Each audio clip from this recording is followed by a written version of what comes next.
The resurrection gave evidence to the deity of Jesus Christ.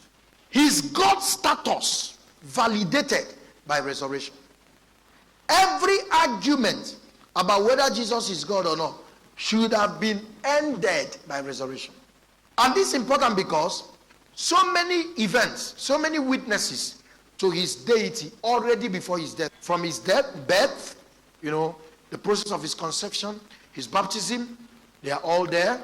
And then you look at, even as he moved around, demons also testify. Like in Mark chapter 5, they tell that this is the Son of God. So the testimonies were everywhere.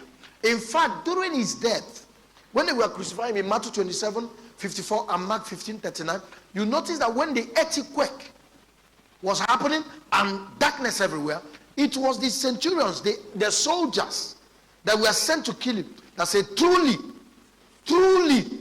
this man is the Son of God. There are evidences and witnesses, but there is something about the one that happened at his resurrection. Jesus resurrected. When he came to his disciples, for example, Uncle Thomas was not there. When he finally showed up again, and Thomas saw him, and Thomas said, if it is you, I want to put my finger. Because this thing is not like, it didn't come as a ghost. That's why it is resurrection. So the scars was still in his hands. The point where the nail penetrated, you can see it. That this is the man that died. So Thomas said, to be sure that it is you, sir, I want to put finger there, so that I will have something to tell my generation. Jesus looked at him and said, blessed is the one who did not see, and yet he believed. Thomas answered and said unto him, my Lord and my God. That is one thing none of them has ever called Jesus. They call him Master.